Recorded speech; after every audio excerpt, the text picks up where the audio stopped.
Mr. Chair, sasagot daw. Yes, please. Hindi po kayang sagutin. Kailangan po natin ng definition ng fake news. Kasi po, merong fake news na time-bound. Totoo ngayon, bukas hindi na totoo. Katulad ni Galileo na nagsabi na heliocentric ang Excuse me, Mr. Chair. solar system. Madam, please Opo. indulge me. Ano po yung unang statement ninyo? Baka po, para magkaintindihan, ay i-define po natin kung ano ang fake news. Yung sumunod na statement. Kasi minsan po, ang tinatawag na fake news ay time-bound. Posibleng totoo ngayon, bukas hindi na totoo. Katulad nga po ng heliocentric versus the geocentric solar system. Naparusahan po si Galileo. Pero 600 years later, nag-apologize ang simbahan. Dahil totoo pala siya. So, what So- is the advantage of fake news?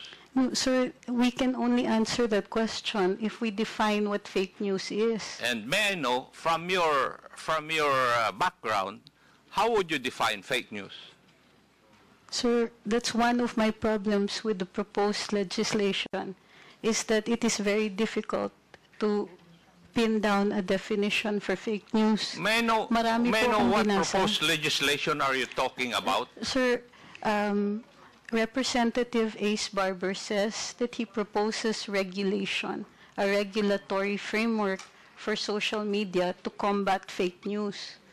And therefore, we have to define what fake news is. So in other words, as far as this representation is concerned, wala pa akong nababasa na proposal because the proposed bill regarding fake news will come out after this hearing. Yes, sir, but you're already asking us questions on fake news. Yes, kaya nga, kasi that is why we're holding this para magkaroon po kami ng clearer understanding kung bakit ano ang fake news, ano yung ill effects ng fake news, ano ang advantages. That's why I'm asking, ano ba ang advantage ng fake news? Para we can balance it. Sir, like I said, if we can have a working definition of what you call fake news, for instance, is clickbait first fake news, fake yung headline pero nasa body naman yung katotohanan. What about sarcasm, sir? Kasama po ba siya sa fake news? Paano kung jokes? Fake news din po ba yun? Gusto ko lang malaman para alam ko kung paparusahan niyo po kami, alam namin kung ano yung ginawa naming mali. Wala pang mali kasi wala pa kayong binaviolate na ba except yung cybercrime law. Di po ba? Opo. And the other criminal laws which are controlling insofar as this issue is concerned. Di po ba? Andiyan na rin po ako, pero para naiintindihan ko po na ito ay inquiry in aid of legislation. At pinuntirya na po ng mga kinatawan dito na may problema tayo sa fake news dahil nakakapanira. Pero sir, we're pointing out a wrong, but we don't know yet how we're going to define the wrong. And it is a basic tenet sa atin sa Ligang Batas na bahagi po ng bago maggawa ng regulasyon ay may notice tayo kung ano yung masama. Gayun din po sa ating pagdidiskurso dito, kasama po dapat ang isang working definition. Ano po ba ang tinatawag natin na fake news? Baka kailangan din po ng diskurso doon. When we come up with the proposed bill, there will be a definition of terms, as always. Maraming so fake salamat news po. there will be defined. Maraming salamat po.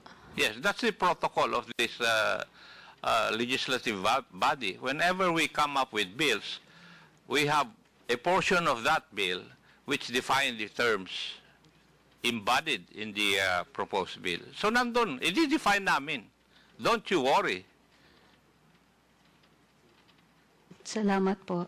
Yes, because if ever there will be a proposed bill, it will still undergo technical working group, and maybe most of you would still be invited. So your opinions on the matter will be known by the legislators. So magkakaroon po ng definition.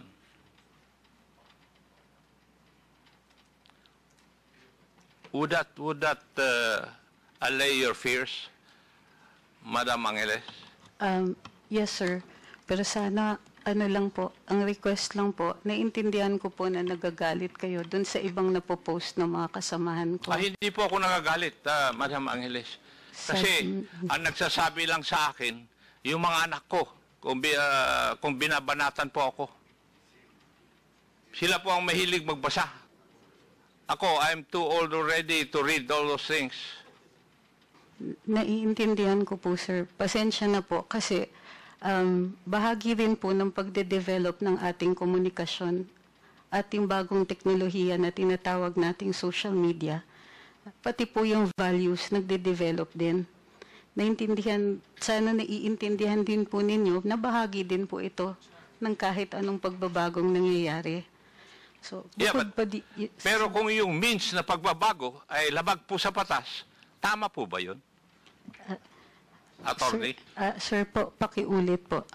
Kung yung pagbabago na sinasabi po ninyo, kasama sa pagbabago, ay kung labag naman po sa batas. Kasama po sa batas? Hindi, O labag po sa batas. At Sir, nakakasama doon sa mga citizens ng country na ito. Tama Sir, po ba yun? Sir, maliwanag naman po pag may paglalabag sa batas na kailangan itong parusahan. Sa tingin po Pero, ninyo, sa experience po nyo, kayo po ang kasama dyan sa business na yan, wala po bang paglalabag sa batas na nangyayari ngayon? Wala po naman din akong sinasabi na walang paglalabag. Hindi, tinatanong ko nga po kayo. Hindi ko naman sinasabi na sinabi ninyo eh. Binabato mo sa akin yung katanungan ko eh. Kayo po ang nagpa-practice nito. Sir, Nababasa po ninyo yung mga blogs ng iba. Wala po ba, sa tingin ninyo, wala pong paglalabag sa batas? sir, kung sa fake news, Hindi, sagutin niyo po pong muna level. yung tanong ko. Sir, may mga nakikita ako, yung iba ay libel, mayroon pong iba na dahil hindi po nila naiintindihan, mayroon posibleng mga unlawful utterances. Pero covered nga po siya ng batas. Pero ang pagkaintindi ko po sa diskurso natin ngayong araw na ito ay yung posibilidad na gawan natin ng batas ang tinatawag ninyong fake news. Yes, Yes, sir. that May is the purpose nakikita of this ako. hearing also. Yes, sir. Mayroon din naman po ng paglalabag, pero dahil hindi pa po batas ang fake news, hindi siya paglalabag sa batas. Gayon pa man, naiintindihan ko, mayroong nasasaktan, mayroong nadadamage. At yun po dapat yata ang pinupuntiryan natin. Yung may masasaktan, yung may damage, at yung may mali siya. Kung titignan po natin ang batas, lahat po ng limitasyon sa kalayaan magsalita at magpahayag ay ukol doon sa mga may masasaktan, katulad ng bayan o kaya individual, o mayroong malaking possibility ng kaguluhan. At ginagawa ito ng may mali siya. So kung ito pong mga elemento na to ay present doon sa pagpapahayag ng fake news, definitely, sir, mayroon pong nangyayari niya ngayon. Noted po. Maraming I agree salamat with you po. also on that point. Thank you. Mr. Chair, may I go to BIR? Thank you, Mr. Chair. It's too late already in the day. My substantive or substantial questions will be asked in the next hearing. Pero meron lang po akong i-clarify. May I ask from Madam Kiambao Reyes? Is Your she Honor? still around? Yes, Your Honor. Yes, thank you.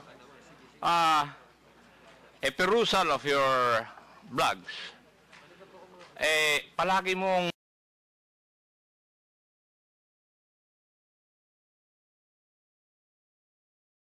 nilalagay sa iyong mga blogs na this post is protected by Article 3, Section 4 of the 1987 Philippine Constitution. Tapos, defend free speech and note to bullies.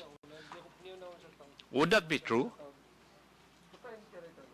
Nasinulat ko po yun. Is it true na sinulat In ko your po yun? blogs, nakita ko yung mga nakalagay sa blog mo.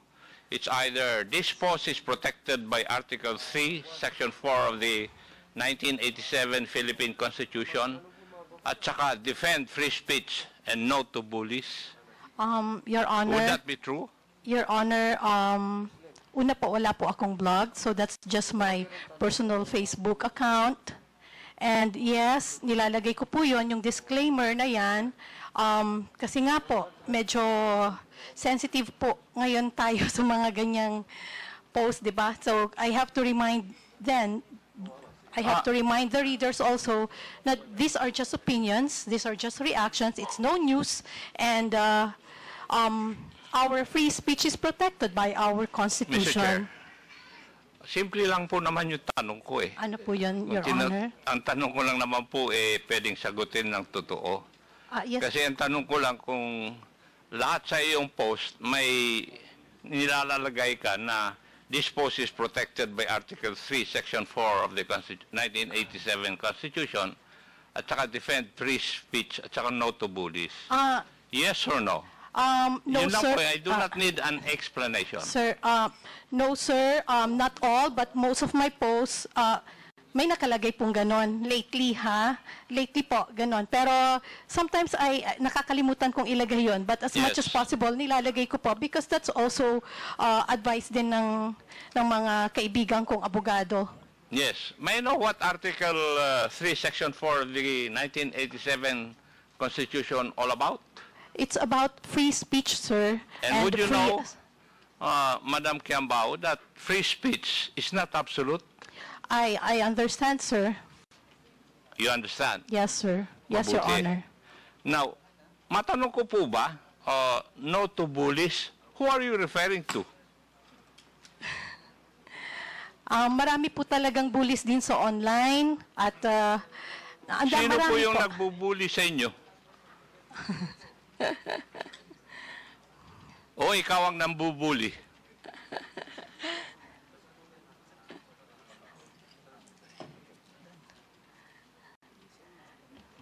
Marami po kasi, sir, may mga vlogger sa kabilang side, yung mga kontra sa aming mga opinion na binubuli rin po kami, Like who? pinagpo-post ng kung ano-ano. Gusto niyo, pwede pong banggitin yung mga pangalan nila? Like who nga po? Apo. Like yung sina Rene Astudillo, Labandera, Okay, sige sino na yan? po.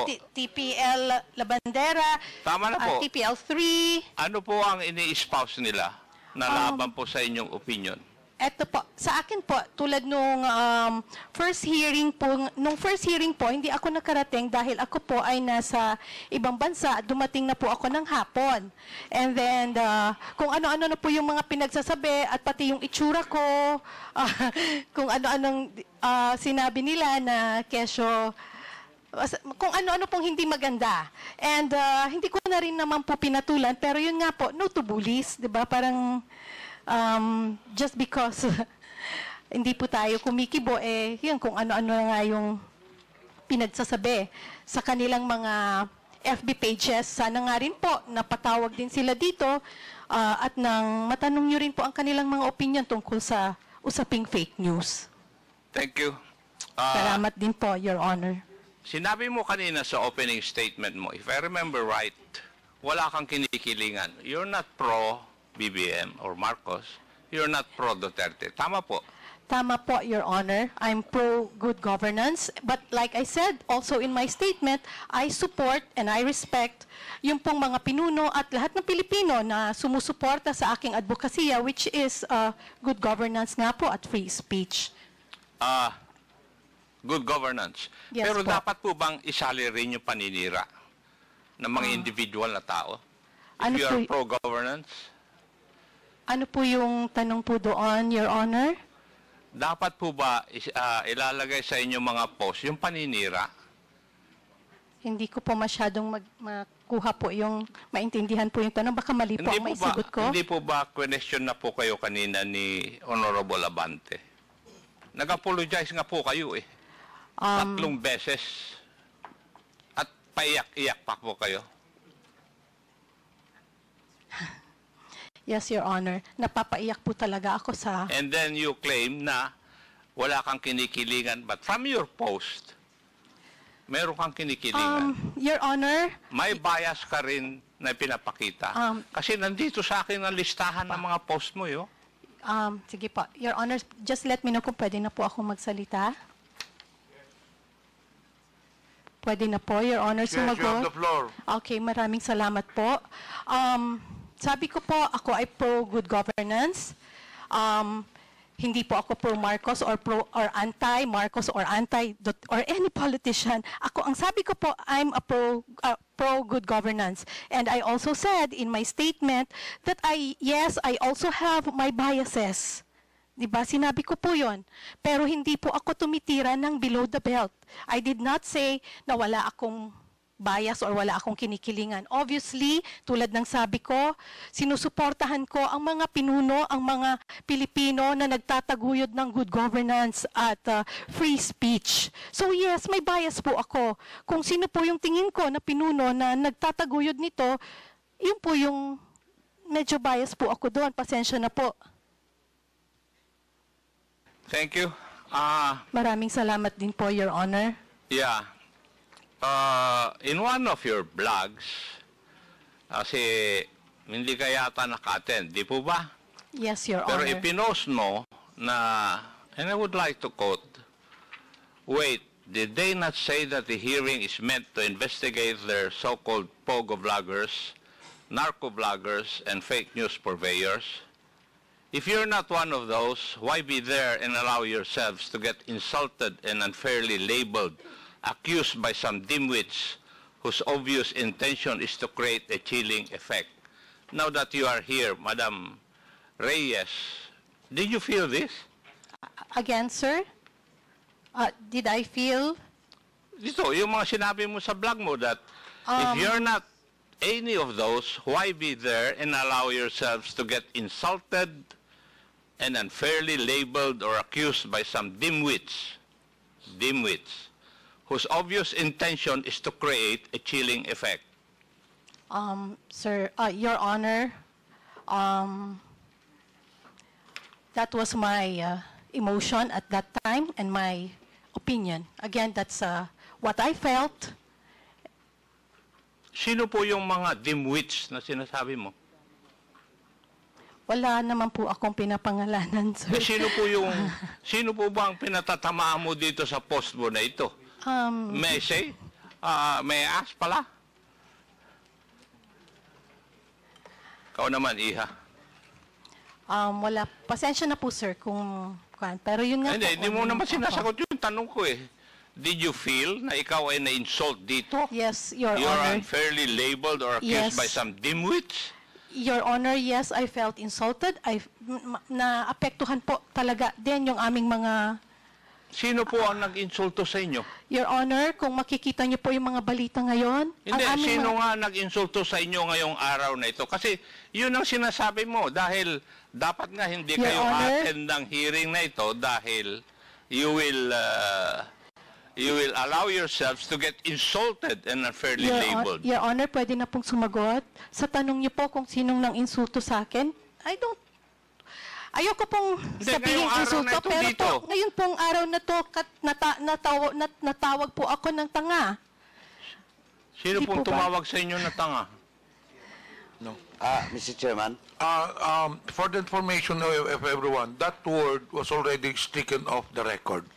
Sinagot ko lang po, Your Honor, yung tinanggal tanong na po niya. natin yun sa minutes. Yes, Your Honor, I understand. Sinagot ko lang po yung tanong ni Your Honor, Congressman Acop, kasi nga tinanong niya kung sino pong nang insulto sa akin.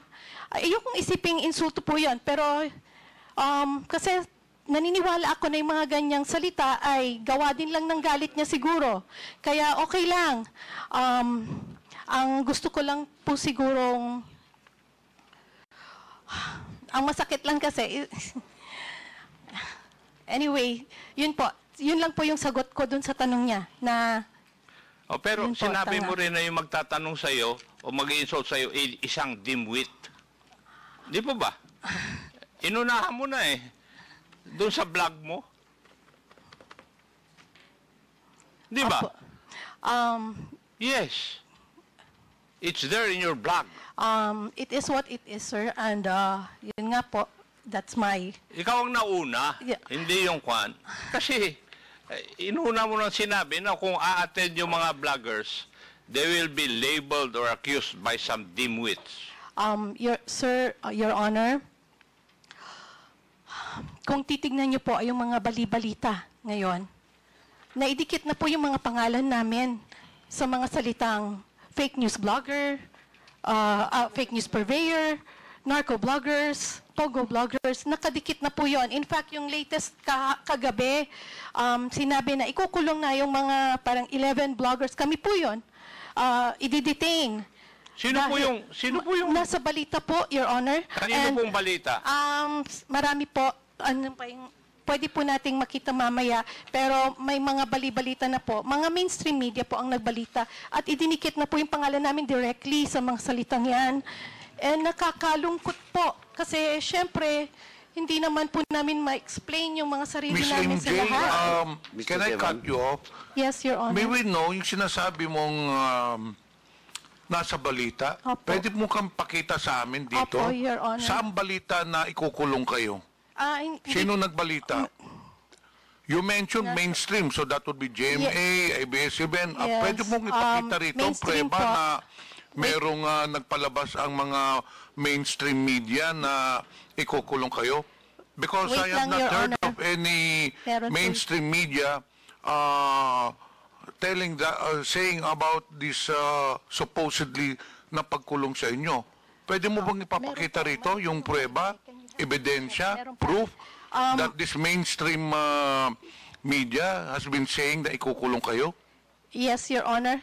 Pwede kong ipakita sa inyo mamaya kung gusto niyo po. Kasi na-screenshot ko Sinong naman mainstream po yan. media ba yung sinasabi mo? Can you just give me Radyo Mindanao Network? At saka meron pa marami pa akong nabasa kasi pino-forward nga po sa amin, sir, yung Mr. mga Chairman. ganyan. Baka hindi naman mainstream media yon. Baka Mr. this is also social media personalities. meron din, oo. I don't think No, sir, if mainstream it is a legitimate media outlet, It is, Your if it's a Honor. mainstream media, these are legit people, I don't think they will make irresponsible statements such as that. Mr. Chairman. Yun nga po, Your Honor. Yes, Representative Baduano. Anyway, with due respect to the statement made by Ms. Kembao, ma'am, ganito kasi yan eh. Today's hearing will prove that indeed, if it is true, no? At saka dokumentado po yung sinasabi mo, na kahapon o kagabi, may mga ganong report, Meron. it will be proven that it is not correct at it is not true. Kasi, hindi naman kayo kinontempt eh, unless in this hearing, you will violate our internal rules. Di ba? Now, hindi namin problema yun, ma'am. Kung may ganon, kasi you were invited for the past several invitations, that's why you were issued a subpoena ad testificandum.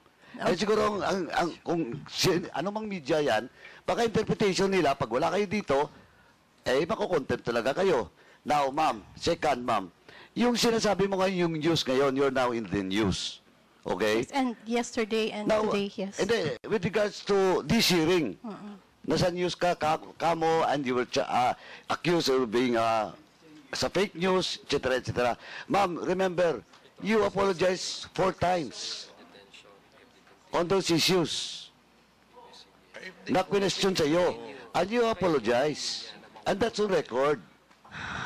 Now, if it is true or not, and how it was delivered in social media or any media outlet, ay titingnan natin. But ma'am, sabi ko na nga, you were apologetic for the 4 questions that were issues that was raised against you.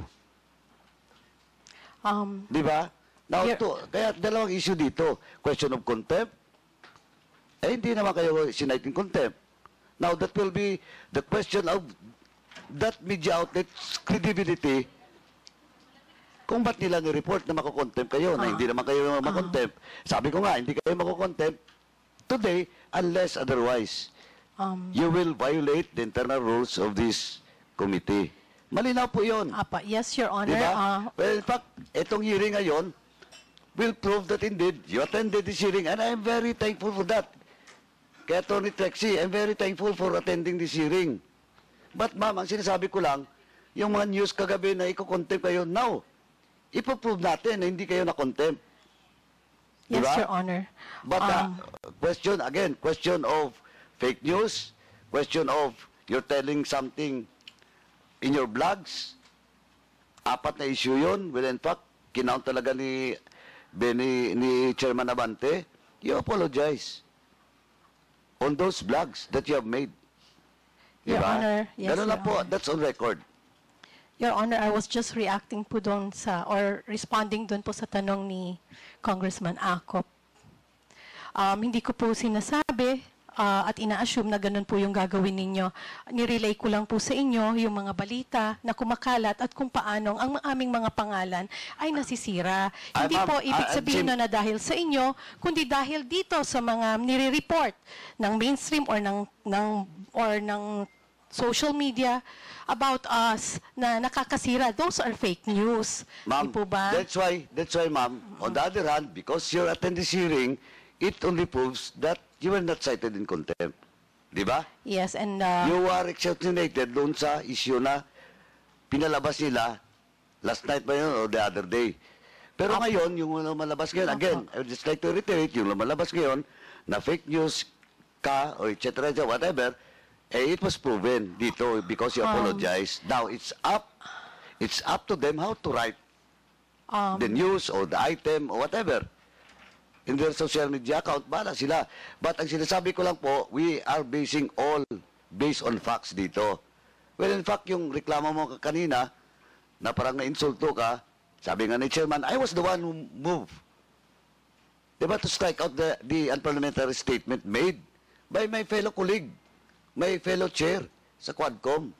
Kaya gusto namin ipakita rin dito na we are fair here, ma'am. yeah, thank you, Your Honor. Thank you, Chairman. Again, sinagot ko lang po yung tanong. Hindi ko po gustong i-bring up ulit yung salitang yon sa akin, pero sinagot ko lang po ang tanong. Maraming salamat po. Representative Acop. Thank you, Mr. Chair. May I go to Madam Crisette Chu? Yes, sir. Is she still, are you Yes, still sir. around? Yes, sir. Good afternoon. Good evening. Yes. Narinig ko po yung pagtatanong sa inyo ni Honorable Benny Abante.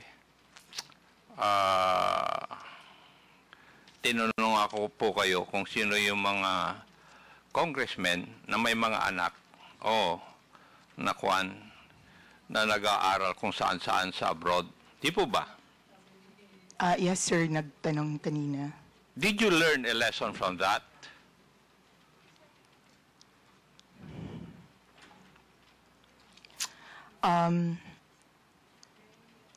Yes, sir. That the next time I say that, I should have the courage to follow up with the actual names if I have the courage to name them. Okay. I would like to inform you, Madam Chu, Yes, na sir. hindi po ako isa sa mga congressmen na binabanggit mo. Sir, I know because that congressman is not here. I beg your pardon?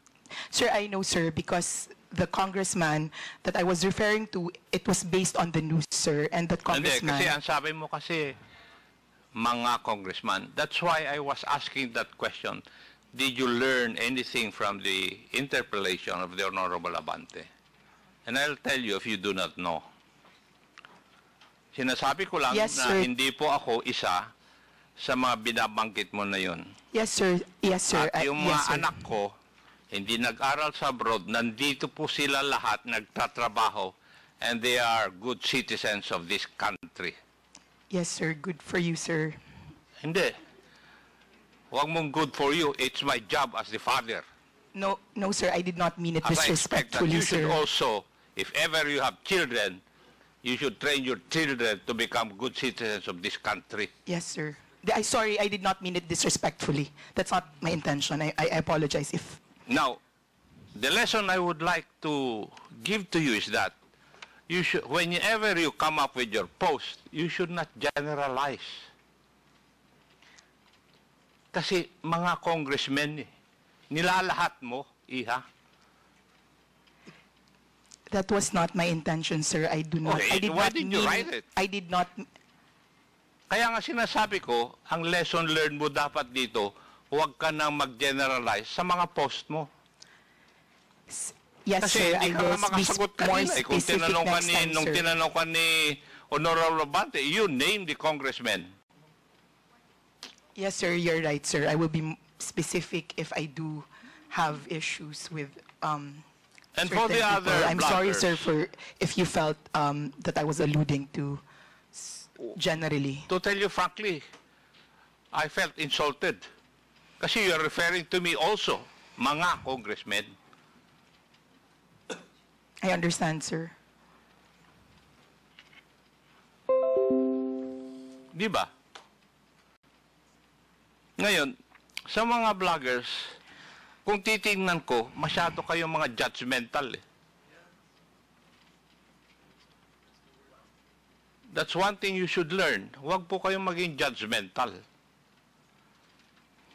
And I don't think you have the right to judge others. Di po ba? And the other thing that you forgot is that when you come up with your post, if you come up with informations, you did not exercise due diligence. Wala po kayong fact-checking kung totoo yung mga nire-report ninyo. Yun po yung aking observation kasi sa mga post na naharap sa amin. That is why nagkakaroon na tayo ng polarization. And that is one of the ill effects of fake news. Maski na nga yung national sovereignty natin, nahahati na tayo eh. And I hope this, you people are engaged in this kind of business, you will realize na dapat, hindi last hearing, tinanong ko nga yung mga nag-attend, ano po ba ang advantage ng fake news? Wala naman sumagot sa akin. Baka ngayon, meron kayong sasagot sa akin, ano po ang advantage ng fake news para sa ating sosyedad o para sa ating bansa?